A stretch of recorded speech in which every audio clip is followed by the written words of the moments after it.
Well, good evening, everyone, and welcome back to round 5 of the Tasman Racing League Road Series. And tonight we're stateside once again, this time at the legendary Watkins Glen International. We are running the full boot layout for 30 laps of high-speed action here.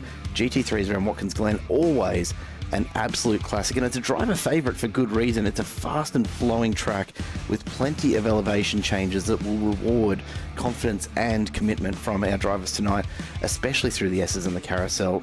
It always puts on an absolutely brilliant show, and I, for one, cannot wait to see it. Welcome back again, of course, to Simple Racing Broadcast. My name is Jared Cole, and I'm joined in the booth again this week by none other than Boone. Blake Boone, welcome on in, mate. Hope you've been well. What are you looking forward to most here tonight?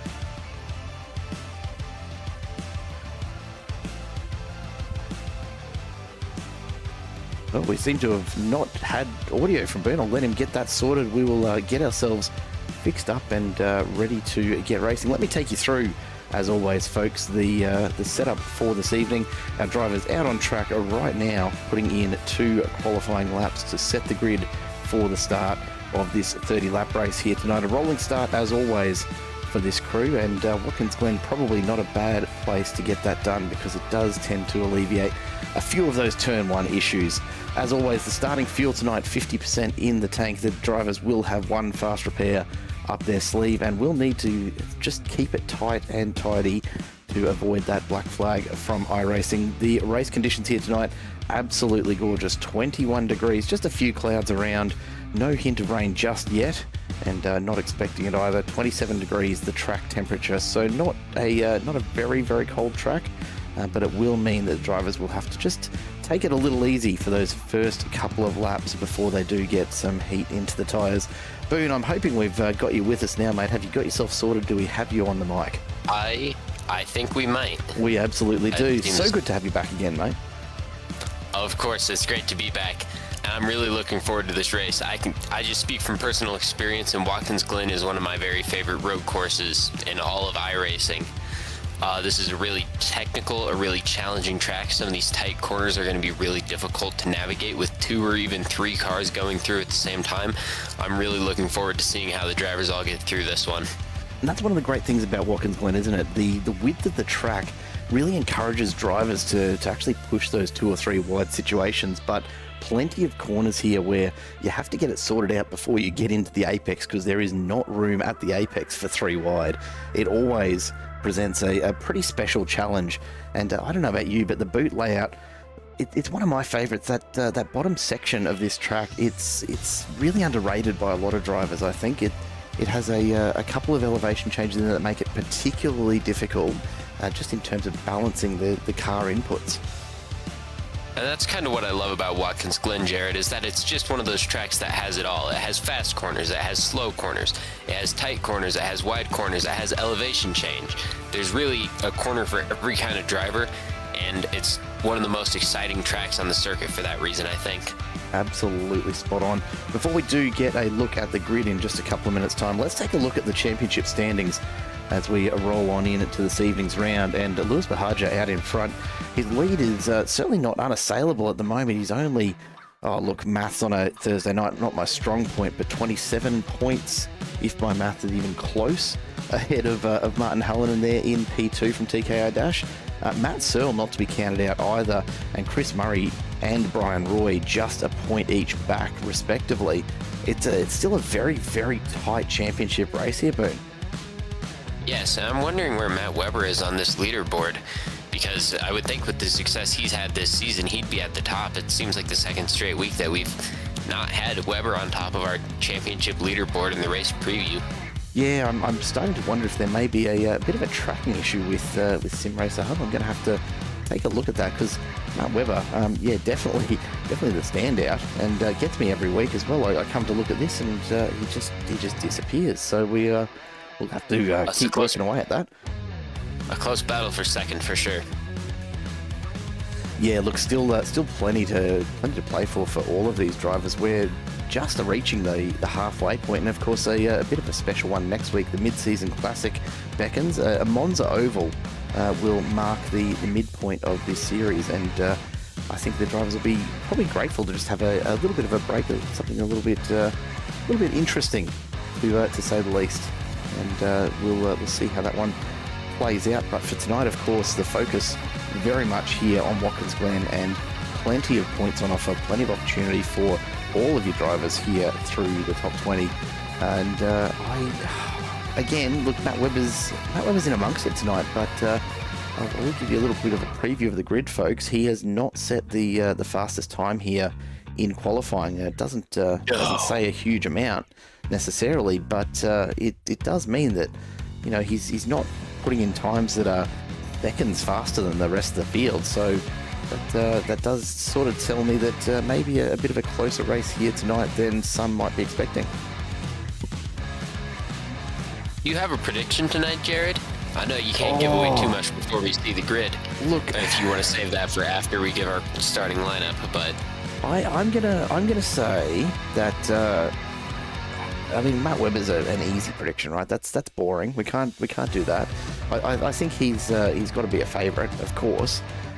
But the one that I'm interested to see is Lewis Bahaja tonight. He's been a little quiet of late, and of course, has missed one of the starts so far this season. So is at a little bit of a disadvantage in terms of the drop rounds and the points that get attributed there, but I think he's probably got something a little special still up the sleeve, so keep an eye out for that one is my prediction.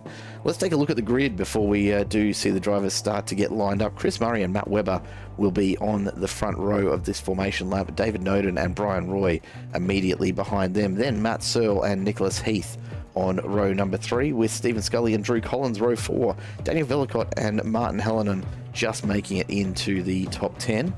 Jeremy Newton and Shannon Corbett behind them on row 6, with Rob Tilley and Lucas Blake lining up behind them. Tim Pattinson and Ben Christian come in ahead of Dale Horn and Zach Bleedstra, with Martin Walker and Kieran Rice the second to last row. Lewis Bahaja occupying the last row all on his own, and probably not a bad thing. Gives him a little bit more room back there to maybe try and get some heat into the tyres.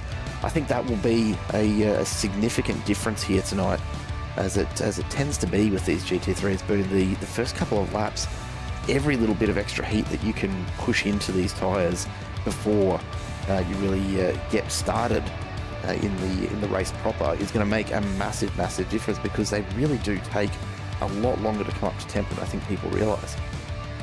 That's right. It might not be such a bad thing for Buhagiar starting from the back there. While everyone else is fighting for position and potentially losing ground on cold tires, he's going to be able to sit at the back, warm his tires, and start making moves whenever he's up to temp. Yeah, look, it'll be a battle to fight through though. 22 cars in front of him. He's got a long way to get through the field, but in saying that, it's one of those tracks that does give you plenty of room for it. At least it's not a track where he's going to be really fighting to find an opportunity to get on through there.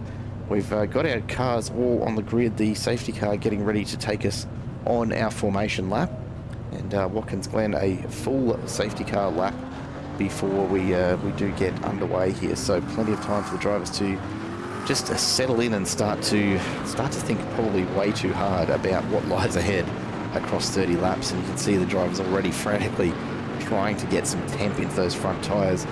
27 degrees of track temp. I mean, a 27 degree day for me here, Boone. I'm starting to look for the aircon button. I don't like the heat, but that is a very, very cold track temp to be starting out GT3 tyres on. And I don't know anything about GT3 tires, but I know that 27 degrees Celsius would be a cold track temperature for oval tires. So I can't imagine what it's going to be like for these guys trying to get around these corners with these front tires. I'm going to be watching for chaos on the first lap. I would be very surprised if everyone gets through pointed forwards after lap 1. Yeah, the bus stop in particular is going to be an interesting one. And I mean, even on formation laps, honestly, the bus stop is pretty challenging, because it really narrows up and people kind of forget how much room they need to leave each other. So hopefully these guys have had a bit of a pre-race chat about that. We'll find out in a second though, I'm sure. Also, as you come up the hill through turns sort of 2, 3, 4, it's a corner that you're doing your practice laps, you're doing your qualifying laps, you're pushing that flat out with warmer tyres. And it's really, really easy to forget, isn't it, that you just don't have the temp in it. It really does put a huge demand on the grip that's available, and I wouldn't be surprised to see a couple of close calls there, let's say, on the first lap as well. It's going to be a challenging opening little act here tonight. It is. And do you think we'll see anyone try to push their luck on cold tires and make up positions on this opening lap? Or do you think everyone's going to try to just keep it safe, keep it steady, and start racing once the tires are warm? Well, I think back to last week, right, and the conversation that we had with Matt Webber about the pace that he's managing to find in that Mustang on cold tyres. And, you think back to how that race played out. He's absolutely found something special in the way that he's pushing that thing from the get-go, because he doesn't actually continue to gain the same amount of distance across the course of the race. It's all in that first couple of laps where he really just stretches legs. Now, whether it's a confidence thing or whether it's a setup thing, either way, I think it almost goes without saying that we're going to see Webber put in some really, really fast opening laps compared to the rest of the field. The question is, have any of the other drivers seen that and over the last week, put in a bit of extra time on cold tyres to try and maybe take an opportunity to stick with him? That's what I'm really keen to see. It's going to be a challenge, but I think if someone can stay within about 2 seconds of Weber here once he gets out of that window, I think they're going to have a decent chance to reel him in, because we've seen at races throughout this season, a lot of the times once the tires are warmed in, other drivers can actually start to catch up to him, and I don't think it's out of the question here today. No, absolutely spot on. You know, he's not completely untouchable. You see that sometimes, drivers that are just beyond fast. But Matt Weber, he's definitely quicker on cold tyres, but at full pace, it's probably less of a difference, and we'll see who can go with him tonight. We come to the line, we're about to get the green flag, we are underway, and Chris Murray taking full advantage immediately as we head on down towards turn one. He's got an out in front, and he's going to look to hold Matt Weber at bay for as long as he possibly can. We're too wide through turn one, drivers using all of the outside of that track, jumping up and over that freshly painted curb. And I tell you what, the refresh here at Watkins Glen looks absolutely stunning. Thank you very much, iRacing. I just wish I could drive it a little faster than I'm capable of. Murray still ahead of Matt Weber as they make their way down towards the bus stop for the first time. Keep your eye in the background though. Martin Hallen and Stephen Scully side by side as we come through the bus stop. Thankfully, everyone seems to make it through. Oh no, immediately Jeremy Newton is off the track from Valhalla Motorsports. It's gone too hard into that bus stop, and he is the first victim here this evening on cold tyres. I'm not surprised, honestly, Ben. I think it was always going to be the bus stop that did it, wasn't it? I think so, and that did not look good for Jeremy Newton. We didn't see the actual accident yet. We might try to get a replay of that, but it looked like there were some pieces of bodywork bouncing around on the edge of the bus stop there, so it could be a short day for the number 42 Lamborghini of Jeremy Newton there. Yeah, he's going to be sitting now and waiting out that tow back to the pits. Look, on the upside, he's got the fast repair up his sleeve, so he won't be in there for long this time, but it means he's going to have 29 laps still to go without a fast repair to rely on. He's going to have to absolutely play it safe from here as we come around to finish lap one. The interesting thing, Matt Weber right there with Chris Murray. Murray may have put in a bit of that extra time on those cold tyres. He is sticking with Weber out in front. They're looking reasonably comfortable, opening up a small gap back to David Noden, but it's not a runaway for Weber just at this stage. Murray sets the fastest lap and actually ends up going about 6 tenths quicker. A big error there from Weber. That was super wide on turn one, and Murray leads them up the hill. The gap now widens up, and this is an opportunity for Chris Murray to just try and break that slipstream back to Weber and just get him out of that tow a little bit, and that's going to make him a lot easier to catch for everyone behind as well. And it looks like we've got the Mercedes of Collins into the pits, as well as the Ford Mustang of Jordan Nelson.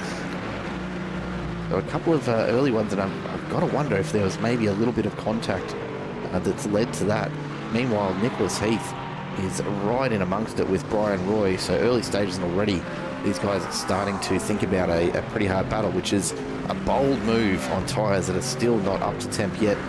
As they get underway, let's go back and take a look and see if we can see just what happened to Jeremy Newton as they came into the bus stop, and looks like, yeah, just a bit of contact there with the nose of the Mustang behind, and it's been enough to just kick the rear of the Lamborghini out. And of course, those Lamborghinis, especially on cold tyres, do not tend to recover past a certain slip angle, and not a whole lot that Newton could have done there to stop that from happening. Hopefully, it doesn't keep him out of the race for too long. His repairs have just been completed now, so he should be on his way out of the pits in just a moment, but he's got a long trek ahead of him if he does want to catch up. And Chris Murray's starting to stretch his legs up front. He's about 1.4 seconds up the road from Matt Weber. This is the most effort we've seen anyone put in against Weber in the past several weeks. Another fastest lap from Chris Murray there, and another lap where he is substantially ahead of the field. He was about 9 tenths up on the entire field on that lap. Murray is flying right now. Yeah, that's a really interesting start compared to what we've seen in the opening rounds. Look, human after all, for sure, as we see Zach Wheatstra just taking a bit of a wander out there, picks up a slowdown for his efforts, but I hope he enjoyed the scenic way through turn one. It's not the fastest, that's for sure, and he will drop back to 19th as Walker and Rice both make their move. Further up, the two teammates in Horn Pattinson from Sendit, just swapping places a little here.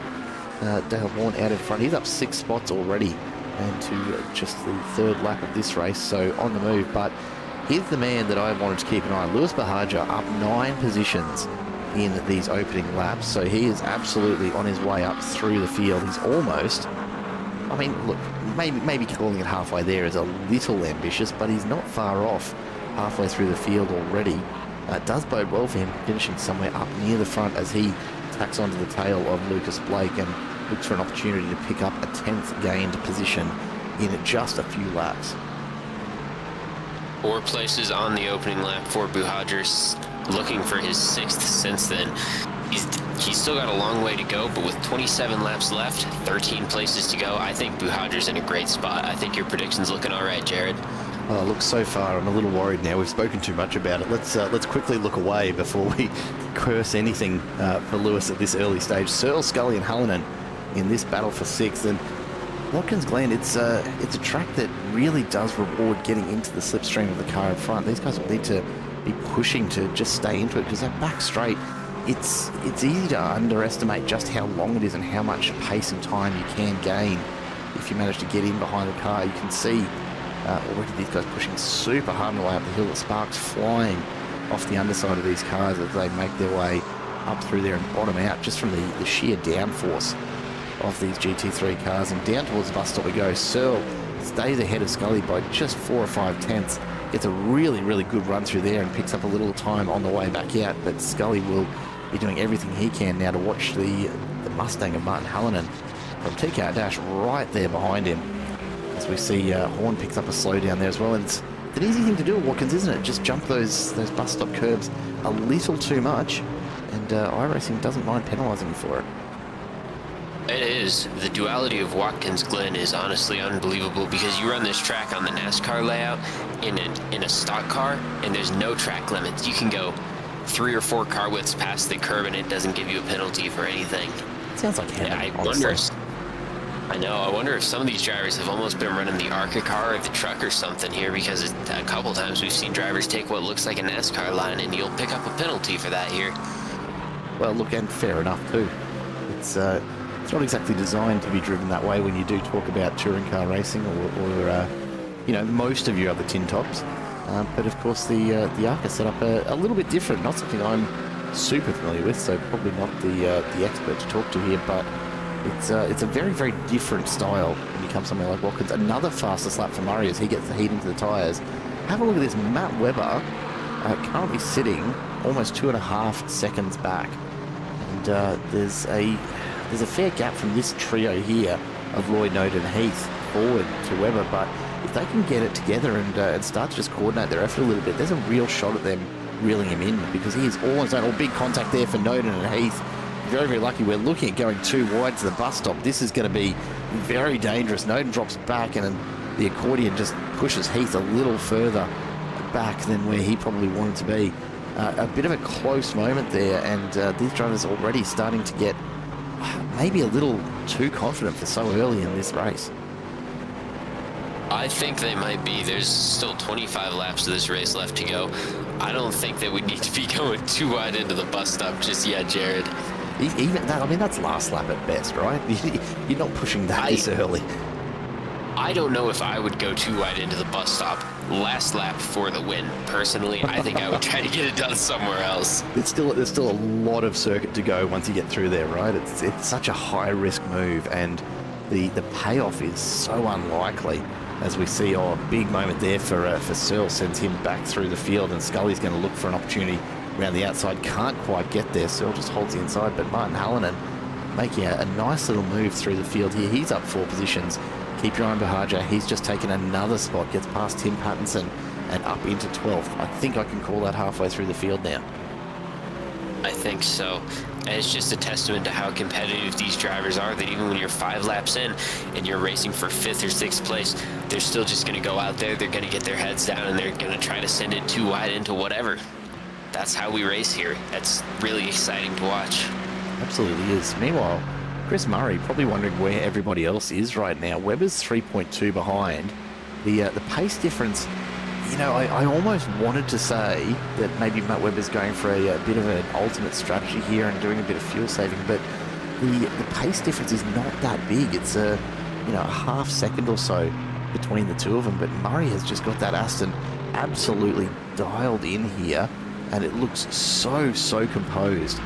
The tyres now pretty well up to temp, so he's going to be able to really push the limits of this car, and I think that's what he's got in mind as he charges on down towards one of my least favourite corners on Watkins. This is uphill, long right-hander. So easy to get it wrong, but it looks so easy when you've got someone like Murray driving it. And this is a phenomenal performance from Murray. This is the best we've seen him all season. I wonder if he's pushing his tires a little hard, if they're going to start to fall off sooner than the other drivers. It'll be something to keep an eye on as the stint goes on, but right now, Murray looks like he's in complete control of this race. Someone else who's starting to exhibit a bit of control, Bahaja now about to look for the move up the inside. Horn going very defensive. He saw Bahaja pick off Pattinson just a moment ago, and so he's trying desperately here to defend against the move, and just Bahaja just throwing everything at it. Pattinson thinks about a dive and reclaiming that spot, can't quite get there in the end, and a big moment for Bahaja. He just loses the traction. Murray sets another fastest lap, this time, what, 7/10 faster than Webber? That is increasing the gap. I don't know what to make of this. Where has this pace been for Murray all season? Because he's been good. He's been one of our front runners, but he has not dominated a race like this at any point in the TRL. This is spectacular stuff from him. Yeah, need to check that fuel for any extra additives when they do come in for scrutineering later, I think. Meanwhile, a big hello to everybody out there in the chat. Trenton Emperor and Rob Tilley is with us as well, although out on track at the moment, sitting in 17th, and he's trying to up that accelerator travel through to the 90% max, up from 75. I do like him taking a bit of a risk. Oh, look at that, a minor mistake from Horn, and that is all that Bahaja needed to absolutely pounce on it, and he flies past up into 11th, and Horn and Pattinson now have Lucas Blake knocking on the door as well. Kieran Rice has come along for the ride, and we've got, 3 McLarens in a row. Bahaja's starting to just show these guys what can be done out in front. Warren Pattinson will want to try and stick with him because Blake really keen to get that Corvette through the gap as well, and he's starting to just test the edges. As you see Pattinson just a little bit of a wiggle on the way out. Blake's got an inside run. Is he going to be brave enough on the brakes so to make the pass here? Sends it very late. Pattinson though sticks to the outside, keeps the extra pace in, and will stay on the inside for the next turn. Almost an opportunity here for Rice as well, as he finds himself on the inside of Lucas Blake. They're going to be side by side on the exit, but he's got the better line. If Blake's got the pace, it's going to be very difficult for Rice. He does have to drop back in behind, and we see Matt Searle coming into the pits now as perhaps an early attempt at a bit of an undercut to get through the rest of this race. That's going to be interesting to watch. We'll keep an eye on Matt Searle, especially if nobody else pits within these next couple laps. Bahaja's out in clean air on the front of this pack, but look, he is miles back of Velicott for 9th place. He's about 7.5 seconds back right now. We'll have to, as they almost touch, Dale Horn and Lucas Blake there having a little bit of a moment, and this battle is just going to continue. And take a look at Kieran Rice now, who's looking to take advantage of that. It's just upset the balance a little for Blake, and Rice has just set himself up beautifully on the inside. Rolls on through. Lucas Blake, look, really smart racing there. Not where you want to be, too wide on the bus stop here at Watkins. And so backs out of it and knows that he's got plenty of time left in this race to have another crack. And it doesn't look like he's going to wait long because he's set up, so close there. And Kieran Rice not paying any attention to what's happening behind. His eyes were firmly focused ahead. He charges past Horn. Blake follows through. And Tim Pattinson, he's all of a sudden got a bit of separation to worry about. Horn, though, immediately back on the inside. These guys swapping positions back and forth across just a few corners, and all it's doing at this point is bringing in Ben Christian and Rob Tilley behind. You can see all of a sudden this battle for 11th has gone from 3 cars to 4 to 6, and we have a genuine pack in there. It's finally coming down. Kieran Rice into the wall, and Dale Horn goes with him. Lucky not to bounce back onto the track in front of a charging Bleedstra or indeed Martin Walker coming through, and some big damage there. That's gonna break this pack up just a little. Kieran Rice absolutely copping it and we'll have a look at that again in just a moment as we see them start to settle back into a rhythm after avoiding all of that chaos ever so barely. Meanwhile, a little further back, Matt Searle is back out of the pits. Drew Collins did come in for that early stop on lap 1. Now, the question will be whether he's able to make it to the end from there. You'd have to think so. But, you know, maybe that's the mega undercut that he's going for. In either case, he's right there with Matt Searle, so these two will be watching their times pretty closely and just trying to reel in. Big bounce there from Searle over the curb. Ran a little bit wide on the exit, probably not the line he intended. But maintains his position for now, and Collins will sit in behind in 20th. We'll check in a little further up. Pattinson and Blake pick this battle back up again, this time with Ben Christian on their back as well. So there's not been a moment rest here for the Send It Motorsport guys. Tim Pattinson has been under pressure for what feels like, I reckon, about the last 7 or 8 laps. Not a single moment for him to breathe. No, and he's doing a great job of holding on to this. He's held Lucas Blake behind.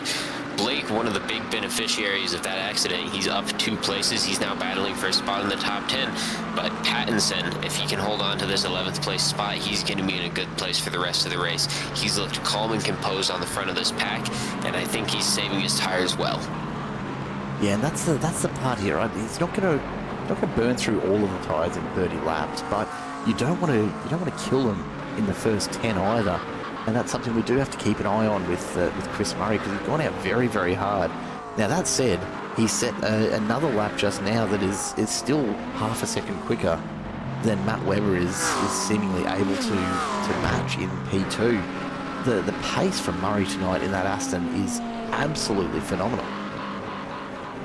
Everyone's trying to find the balance between going out hard and not overheating their tires too much, because even where tire degradation can be a factor, so even sometimes tire degradation isn't a factor, but tire heating can be a factor. But it doesn't look like either is a factor for Chris Murray.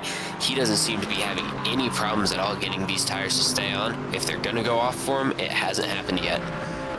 Yeah, and you'd have to think, 10 laps in, if you're pushing the tires and overheating them, I'd expect to see some kind of impact to your lap time. You're not going to have the grip. These tires do really show signs of being overheated fairly quickly. It's easy enough to get them back down to temp, but if you are pushing consistently for 10 laps around Watkins and you are overheating them the whole way, there's absolutely no way that Murray should be able to maintain the times that he has been. His last lap only, look, again, maths, but 3/10 off his fastest lap, so the consistency has been there right through this opening third of the race, and it's looking pretty tidy for him, I've got to say. Right. I don't think there's been a single lap where Webber's been closer than 2/10 to Murray. I think we're past the point in this race where we could say that he's just gone out too hard on his tires and he's going to fall back to the field. I think this pace from Murray is for real today. Yeah, it certainly looks that way, doesn't it?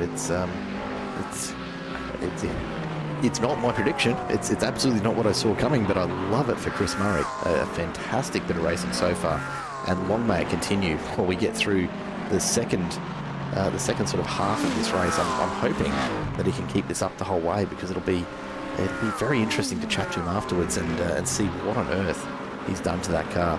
Let's go back and take a look. We've been out here for a little while. I do want to go back and take a look and see just what happened with Kieran Rice with this earlier incident, and see what's happened. Just looks like a bit of a misjudgment there, I think, from Dale Horn. And it almost looked like a bit of net code. They may have touched anyway, but I don't think the net code helped either of them out there. No, it's a tricky one. Definitely contact there, and I think Horn just didn't have as much grip as he thought. But have a look at the sparks off the back of Kieran Rice's car there. If nothing else, super impressive to watch. So much so that I do want to go and have a look at it again, because I just like shiny things. And look, Kieran, I hate that it's happened to you, mate, but I don't mind the fireworks for us. It is a very, very sad Ferrari, and unfortunately you'd have to think that pretty much spells the end of Rice's chances for tonight. Still 2 laps down, he's still in the pits.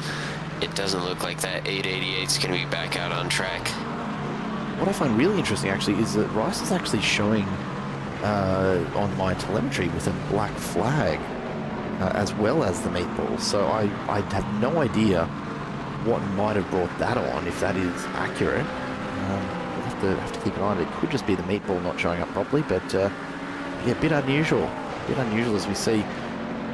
This is hard to fathom. Dale Horn's still out there pushing this car around the track. He hasn't come back in for any repairs at this stage. He's obviously feeling like he's fast enough for the moment to make it to his planned pit stop, whenever that might be.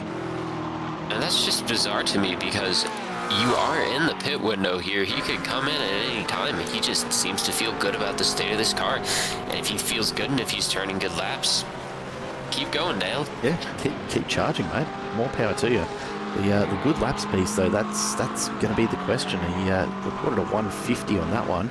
When you consider that Murray out in front is running, into the 44s, Matt Webber a flat 45. You've got to think you're losing a bit of time, and you can see Patrick Robinson in the Porsche ahead, just driving away from Horn here. It's got to be impacting his straight line speed, and Watkins is not a slow track for good portions of it. You really do need that aero. So surely not too long until we see that McLaren of Horns come on in to get that repair done, as well as a bit of fuel to make it home from here. Lucas Blake still hovering at the moment, just in behind Tim Pattinson. Ben Christian still with them. The order unchanged for the moment. Further up ahead, Lewis Bahaja is doing everything he can to reel in Velicott, but he's kind of hit a bit of a wall in terms of closing that down. We see Shannon Corbett coming on into the pits, so Velicott, his teammate, will charge on past. Bahaja comes around the final turn, not too far back, and he will have his eyes firmly up the road from where he is now. It's a big gap, though. He's done a great job fighting through the field, up 14 places now. As we see Jeremy Newton just ahead of him, and he'll be looking to just lap him here if he can. But it's going to be a real tough slog from here, because the gaps so far for Lewis to make it past have been relatively small. When you look at the intervals between all the drivers ahead, you're talking 2+ seconds at minimum. And so I think he's going to have his work very, very firmly cut out from here on. Yeah, when we talked about Lewis a few laps ago, he was about 7.5 seconds back of Velicott, now about 8.5 seconds back of Velicott.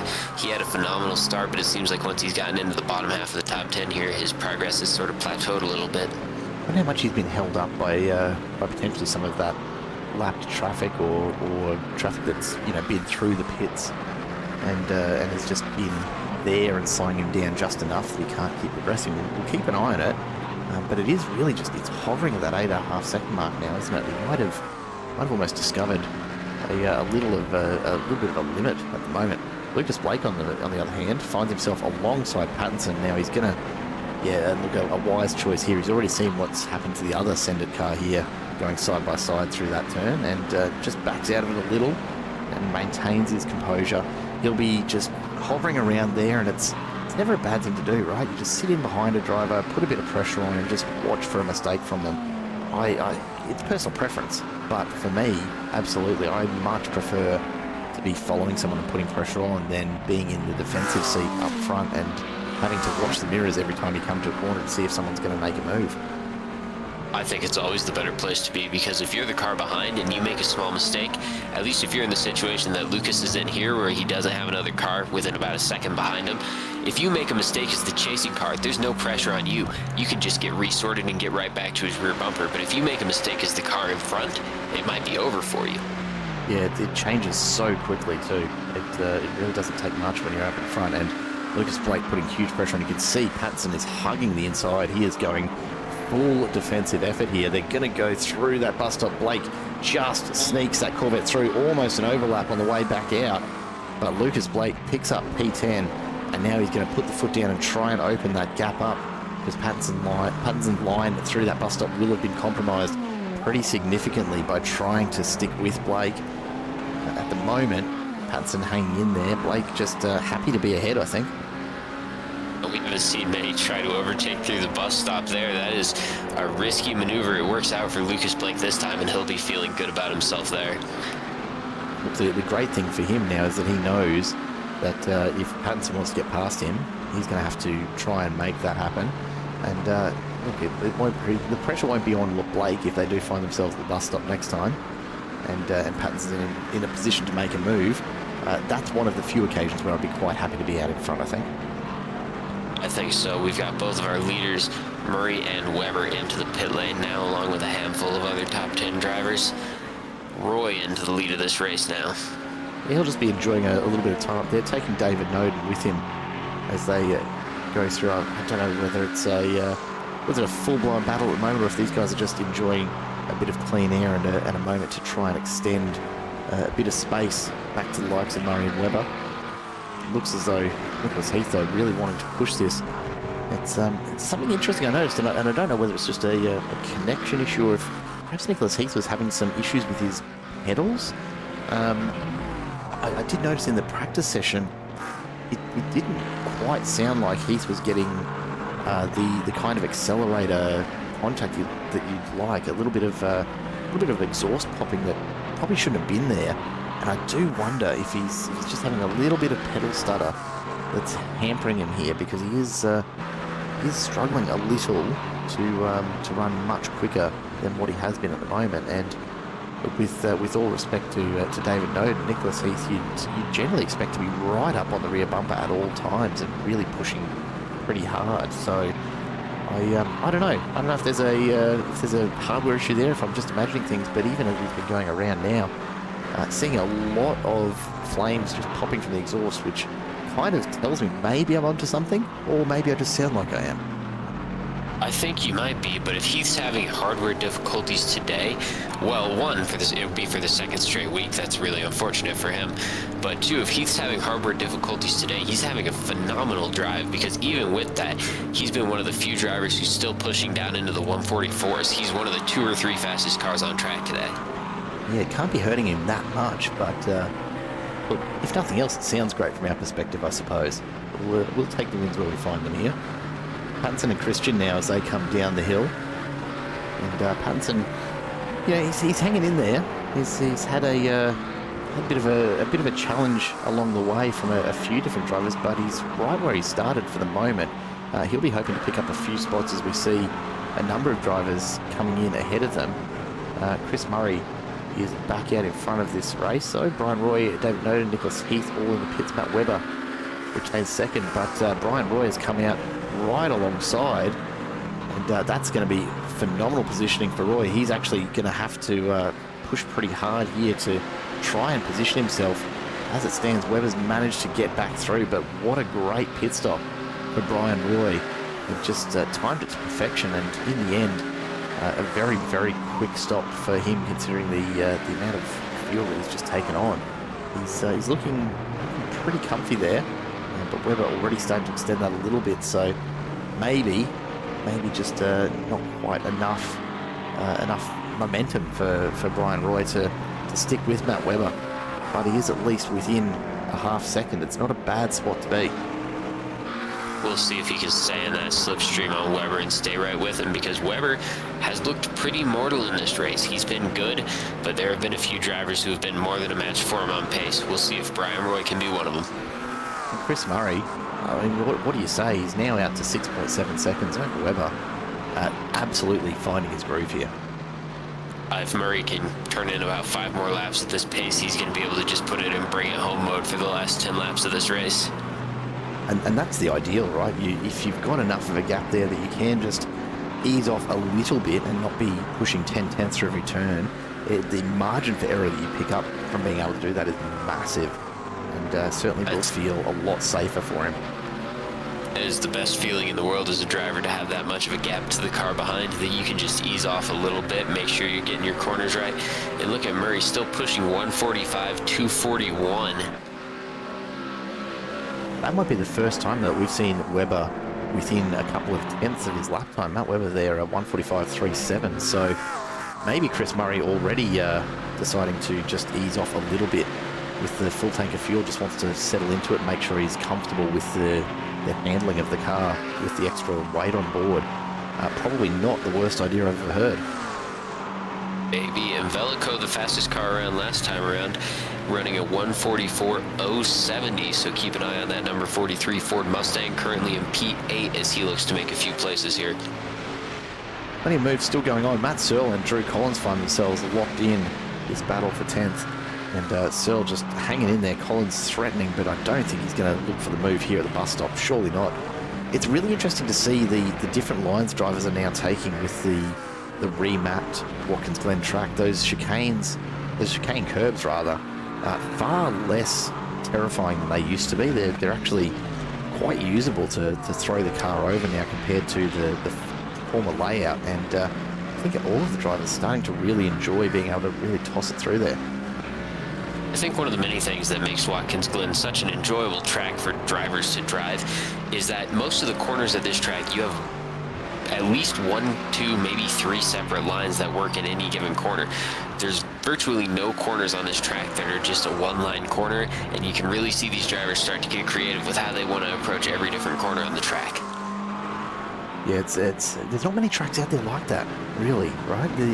When I think about even some of the tracks we've seen so far this season, there are certainly plenty of tracks that look like they should be able to support a slightly different line being just as quick. You know, you think about somewhere like the Bend, it's stupid wide, but there really isn't that second or third line you can take. Watkins Glen, there's not many other tracks I can think of that actually do allow such flexibility in the way you approach it. No, and I think a lot of that's what you were saying about the curbs, how they've remastered the curbs with this rework of Watkins Glen. They're a lot less punishing to throw your car off, especially in aero-dependent cars like these GT3s. You can take a lot more of the curb coming around, and it just opens up so many options. And options are always a lovely thing to have as a driver.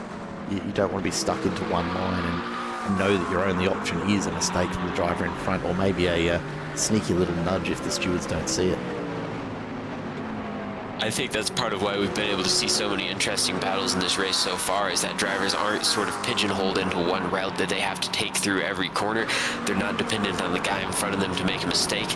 You can really express yourself almost in how you want to approach these corners, and it gives the guy in front of you a lot to think about. See a bit of an error there must have been from Matt Searle, because Lewis Barger all of a sudden has caught up in a big way, and meanwhile Drew Collins starting to pull away in the distance. So Searle just perhaps having a bit of a moment coming down the hill. These three find themselves reasonably spaced out for the moment, but well and truly within sight of each other. Ben Christian, meanwhile, is still glued to the back of Tim Pattinson, just can't or won't make that move just yet. Perhaps saving it for a little closer to home so he doesn't have quite as long to defend, and that's a valid way to approach it, isn't it? If you can hold in there and you're confident of your ability to make a pass at a particular point on the track, it doesn't hurt to just sit behind until there's going to be less work involved for you to actually hold that position once you take it. Yeah, but Jared, Tim Pattinson's got to be exhausted here, because I don't think we've cut to him one time on this broadcast when he hasn't had somebody filling up his mirrors. It's been a long race for Tim. He's still got 10 laps plus to go. It's a lot of effort. You know, he'd be praying for, I don't know, just a little bit of clean air at some point would be nice. I don't think he's going to get it though, because Ben Christian still hovering 4 or 5 tenths off the back of McLaren. It's not stopping for Pattinson. It's going to be 10 laps to go here the next time through. Chris Murray leading by about 6.2 seconds out front. He's holding that gap steady over the last few laps to Matt Weber. Weber's taken maybe 3/10 out of him in the last 3 laps. He's going to have to find a lot more than that in the last 10 laps if he wants to make any sort of progress. Yeah, and you've got to wonder at this point, is Chris Murray actually just managing that gap as the pace that he wants to look at? So we see again Pattinson with the driver in the mirrors. It's just not going to stop for him here tonight. And look, I don't know how long he can keep this up. He's been driving brilliantly the whole time. No fault that I can really place on most of his driving here tonight.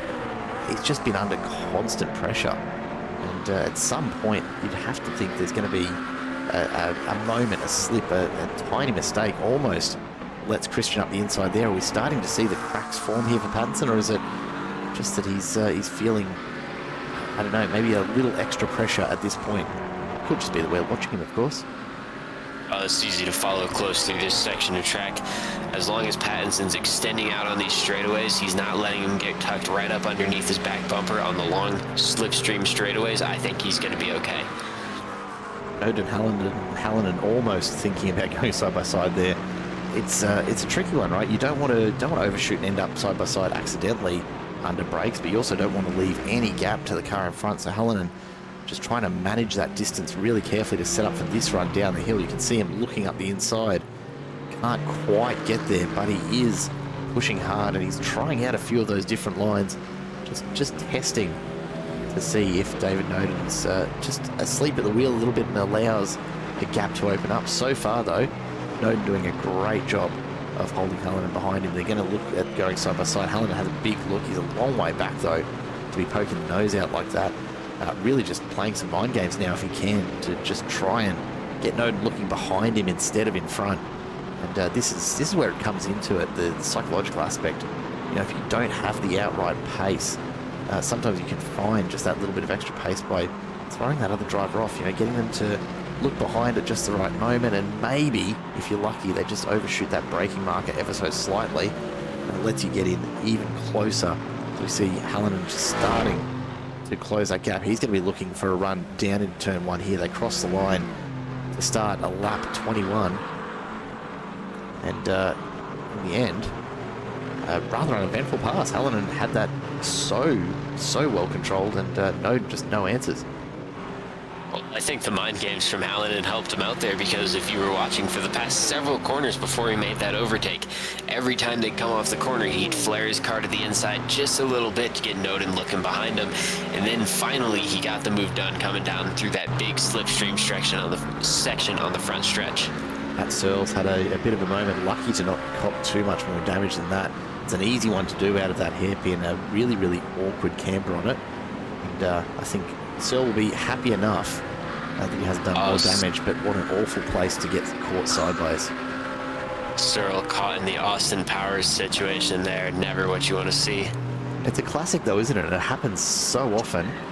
It depends on the car, but generally speaking, you know, when you're in the moment here in these GT3s, you don't have the presence of mind to crank the traction control off to flick spin it and get it facing the right way, and so you end up, you know, trying to spin it, the traction control kicks in and you don't actually manage to get the rotation, so you find yourself pulling that Austin Powers move and having to, you know, make 3 or 4 attempts at getting it turned around. It's a very easy thing to forget that you can change that over, especially in the heat of the moment of a race. That's the kind of thing that you usually see associated with a Formula car race at Monaco or Macau. It's not the kind of thing that you always see in a GT3 race, but easy to forget that these cars do have traction control on, and they're not super easy to spin around when they do. No, it's really good traction control. Like it's well set up, and it's often the only thing that completely keeps these things from just sliding the rear end out through every corner every time you put the foot down. And if you're ever in need of a bit of excitement in your life, then I absolutely recommend jumping in iRacing, jump in any of the GT3 cars, and turn the traction control off and see how you go. It's a challenge to say the least. Well, I don't think I'm in need of that much excitement. I think I'm fine with the amount of excitement I have. There's a certain amount of excitement every man needs, and that's probably a step too far. We'll go on board with David Noden as he tries desperately to reel Hallinan back in, maintaining that 3/10 gap at the moment, but just a little bit of a better run there as we come down the hill again. Hallinan will defend that inside, and Noden just has to think 3 or 4 turns ahead. What's he got up the sleeve? And this is one of my favorite camera angles to watch the race from. It really shows you what the driver's seeing. It really shows you how fast this track can be. You don't always get a sense of the speed involved from the broadcast cameras. And even these cameras that we've got on board with them, it's so much quicker than what they show as well. You know, the extended field of view of these little cameras, it gives us a bit of a sense of it, but when you're in the car, it's even quicker again. A great track and so much fun to drive. It really is. It looks so balanced here from this angle, but I'm sure Noden is on the absolute edge of control as he has a little bit of a moment there going over the curb to emphasize my point. As you can see, these drivers are just taking it all the way to the outside wall every time through. I'm amazed we haven't seen anyone get a little bit too wide there at that corner and slap the wall with the left side of the car. I reckon it's happened, we just haven't seen it.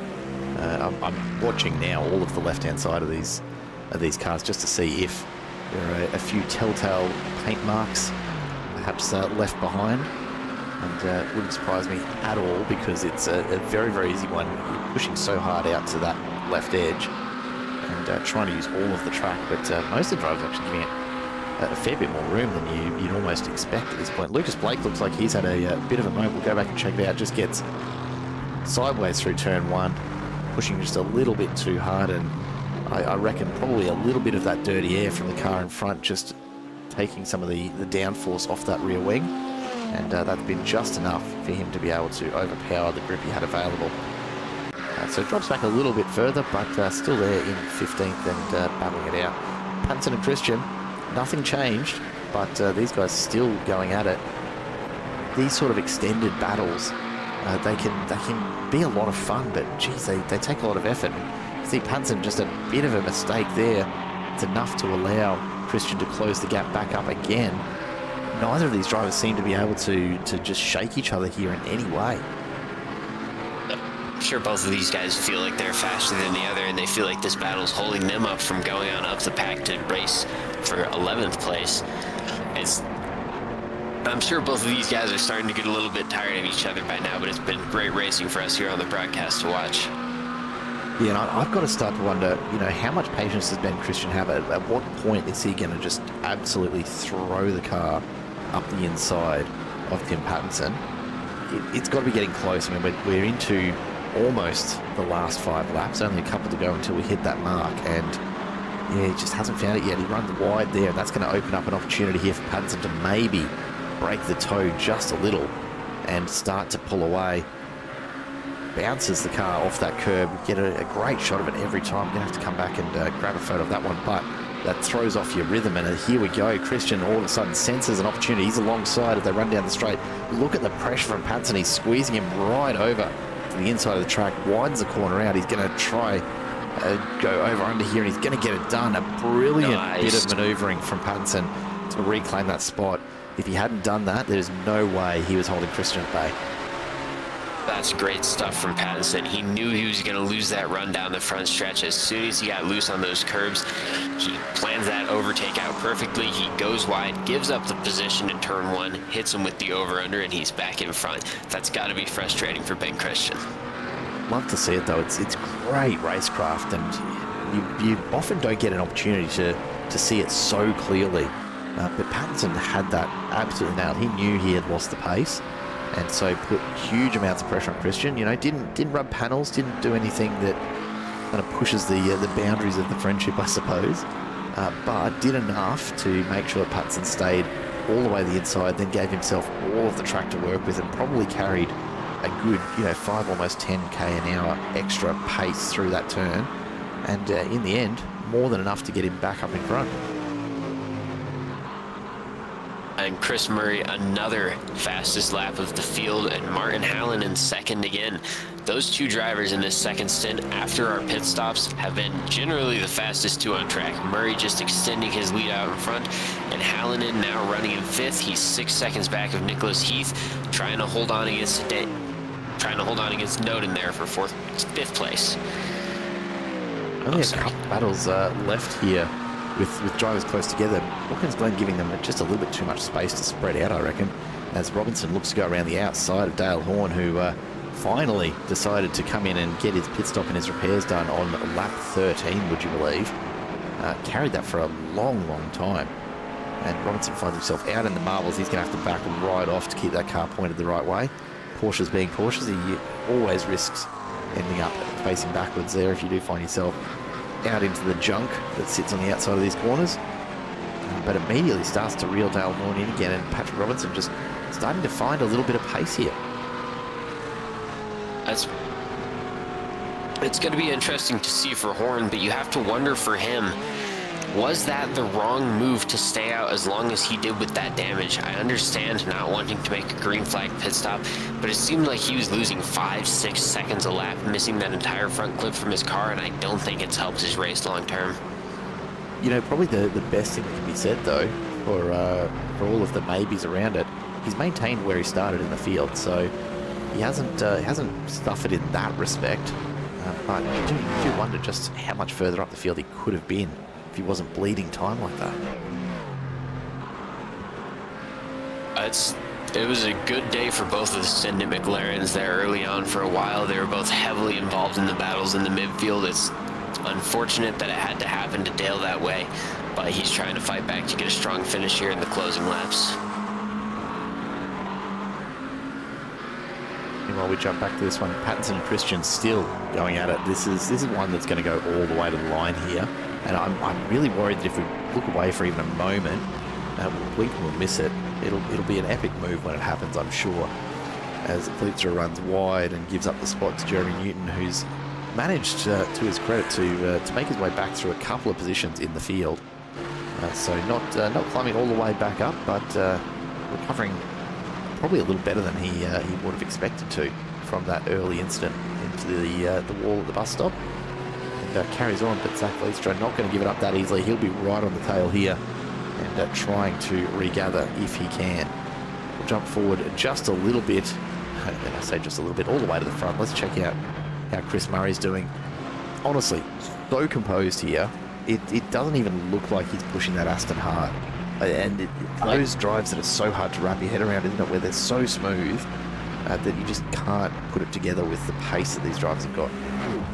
This has been domination from Chris Murray, and if he can keep it together for these last 4 laps, it is going to be a very well-deserved win for him. What I'm interested to see, though, is the battle for third. Nicholas Heath was inside of a second for a long time against Roy. He's fallen back a little bit now. We'll see in these closing few laps if Heath has anything left to challenge for that podium. Speaking of those challenges, though, Christian gets another good run on Pattinson. He's going to be on the outside here. What does he do with it? Leaves it very, very wide. In fact, that's going to cost him a lot of time pace. He gets a little bit loose over the camber of that curb. Just cannot catch a break here and really cement any kind of a run at the moment. Pattinson doing a fantastic job to keep it rolling along. As you said, Brian Roy looking relatively comfortable at the moment in third, but Nicholas Heath still there and still absolutely within range to have a shot at Roy before this race is done. He's going to have to drive super aggressively, though, to bring down an 8/10 gap. He's not quite close enough that he's going to be making any gains from the slipstream ahead of him. Look, Nicholas Heath, he's got the pace. Does he have the time left in this race to make the difference? What do you reckon? I think that Heath's best chance is going to be to wait for a mistake from Roy, and that's not a very good chance, I recognize, because Roy doesn't make many mistakes, but 0.8 seconds back. He's 0.8 seconds back, and he's still going to need to make the pass. With what we've seen in dirty air so far in this race, I think a mistake is going to be the only way Heath gets on that podium. So really, if you're Nicholas Heath at the moment, you're almost willing Brian Roy on a little bit to get just close enough to Matt Webber that he loses a little bit of airflow over the aero of that car and gets a mistake as a result. But again, the gap forward to Matt Webber, it's going to be a fairly big ask to close that with just a couple of laps remaining here. Ben Christian looking for another attempt. This is the same corner. Can he get this hooked up just a little bit more aggressively this time? He pushes wide again and finds himself out into the weeds. I'm surprised he's not picking up a slowdown for that. It's a pretty tight margin on the outside of that corner. So lucky to not get slapped with that. But again, he's really just trying to push very, very hard around the outside and just cannot seem to find the answer to Pattinson's liners at the moment. Desperation, I think, starting to creep in for Ben Christian there. He's trying everything he can. He's sending it around the outside as hard as he can, and nothing seems to be working for him against Tim Pattinson. Nicholas Heath, meanwhile, just trying a few of the tricks we've seen around the track, just showing the nose where he can and trying to get a little bit of attention in the mirror from Brian Roy, if possible. Again, just pokes the nose out just enough to be able to see past, and he's trying everything he can think of. Brian Roy, though, absolutely rock solid right now, and very much on track for a podium spot if he can just hold on for a couple more laps. Not long left in this one, folks. 30 laps has gone by in a flash, and of course, that's just a testament, isn't it, to the Watkins Glen standard of racing. You're very rarely left wondering how long's left in the race here, because you've always got something to look at. It's thrilling right to the finish. I think every Watkins Glen race that I've ever seen. As we switch to another battle here, this one now the Lamborghini of Jeremy Newton pulling ahead of Rob Tilley for 19th place here. Battles all the way down through the field, all the way to the end here today. That is for me one of the signs of a really healthy iRacing league, is where you've got battles happening all the way through the pack. You know, you don't just have the top 2 or 3 keeping close to each other and everyone else separated by miles. You'll have people actually coming together and having to battle at a whole bunch of different points throughout the race, because you've got this really nice spread of ability and talent throughout the entire field. Nicholas Heath has found the extra pace that he needed, and now Brian Roy under some really intense pressure. Nicholas Heath got right up there and almost thought about running too wide. It's not a corner where he can really afford to do that. Again, shows the nose there, just trying desperately to throw Brian Roy off here. Nicholas Heath wants this podium so badly, and he's about to find the white flag as well as they get closer and closer. It's I don't know. Brian Roy's reeled that back out fairly quickly to a few tenths again, but Nicholas Heath just keeps throwing it, leaves it on the inside a little bit later, just trying to convince Roy that he's going to throw a desperation move here. I think by this point Brian Roy's probably pretty clued onto this and is not going to bite at these, but you never know, right? You've got to push all the way. You never know. You start to get the red mist a little bit on the final lap here. Everything starts to run together a little bit. You can force him into a mistake. I like what Heath's doing. He's staying on his bumper until the end. I think he's only going to have success trying to pass him if he gets down into one of these big braking zones at the end of the straightaways, but I like what he's doing. There's a big moment for Brian Roy. Again, I'm stunned that there wasn't a slowdown in that as well. But Nicholas Heath needs to be a lot closer as they get to the bus stop here if he wants a shot at this. I think Brian Roy might have just gotten enough there that he's going to be able to carry it home. That said, look at Nicholas Heath jumping that car over the curbs. He had all 4 wheels off the deck there, absolutely throwing everything at it. And indeed, he's closed that gap in a matter of moments. You blink and you miss it. That 6 tenths all of a sudden is down to nothing, and Nicholas Heath right on the bumper of this McLaren. Fair thought as well for Martin Hallinan behind, who's in a similar sort of battle. We've just got to decide which one we're going to look at. You can see the flash of the lights. Heath trying to throw Brian Roy off this any way that he can. Martin Hallinan, meanwhile, pressuring David Noden behind. So these guys pushing hard and trying to pick up that one last spot as we come around these corners for the last time here tonight. Brian Roy maintains his gap, looking comfortable. And I think he's out of time. I think Nicholas Heath has left it just a little too late. And just won't be able to get there in the end. A brilliant drive from Brian Roy. We'll jump up front because we do want to catch Chris Murray coming across the line. He's just rounded that final turn, and here we go. He comes across, collects the checkered flag. Matt Webber not far behind.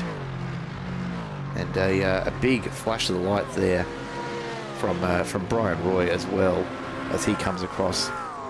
Nicholas Heath, a brilliant effort, but in the end just couldn't quite get it done. A few drivers still battling it out there, and we will go now to this one that's been going on right throughout this race. Continues. They've still got a few corners left to go. Tim Patson and Ben Christian. Similar kind of setup, isn't it? 2 McLarens going at it. Christian and Patson very, very evenly matched. A couple of corners left. Does Ben Christian have something special? One last gasp. And this is one that's been going pretty much since the very beginning of this race. They've been involved with as many as 6 other drivers on track at various points, but it's always been Pattinson and Christian in some order. Pattinson going to hold him off, it looks like. It looks like it's just too late for Ben Christensen as Tim Pattinson holds on to 12th place in this race. What a defensive drive from him under pressure from the very beginning. Yeah, huge driving. You see Lucas Blake coming around, almost getting the run that he needs out of the final turn. He's not quite going to have enough pace to get there, but geez, he was threatening. Martin Walker will breathe a big sigh of relief there. Meanwhile, Dale Horn and Patrick Robinson still going back here, and somehow Dale Horn has managed to hold off the Porsche. Got just 100 odd metres to go, and Robinson not getting the exit that he needed will come across the line in 18th place. So a huge drive all around throughout this field. Jeremy Newton and Rob Tilley the last to come across the line. Newton managing to recover surprisingly well after that big early incident. And Rob Tilley perhaps just finding a bit of a struggle tonight with those new pedal settings. Don't know. Let's not let him blame his tools just yet. We'll see what conversation we get in the Discord later as we wait for the results to just be finalised with race control. And look, it's nothing we didn't already know. Chris Murray, a massive win, and in the end, you can see he backed right off. Finishes only 4.5 seconds ahead of Webber, which is still a massive gap, but not quite as massive as we saw it throughout most of that race. Brian Roy, a brilliant drive to hold off Nicholas Heath there, though. I was incredibly impressive from Brian Roy at the very end of that race. Battles all through the field, a thrilling finish to this one, and we'll hear from our top 3 finishers right now. Absolutely, and let's start with third place. Brian Roy, welcome to the booth, mate. How much are you sweating right now? Heavily. Let's just say I'm glad I put deodorant on this morning. It looked like a lot of work out there. Nicholas Heath was hassling you for what seemed like forever. In the end, you managed to hold on, but it's a tricky track, isn't it, when you're defending from in front like that? Yeah, we're just having a quick chat about it there. He was definitely a bit quicker on the first half of the lap. I seemed to have him on the second part of the lap, so what he was gaining, I was able to get back at the end of the lap, but then the tyres are going at the end, so it's a small little mistake here or there, and you lose a tenth or 2 tenths, and it's so easy for the other guy to catch up. But at the end of the day, Chris was just far too quick for all of us. I was actually pretty happy just to be hanging on to the back of Matt, so I think I did all right. It was nice to actually get a race start where I had a bit more luck in my way. I've had a bit of bad luck the last few races, so yeah, it's good fun.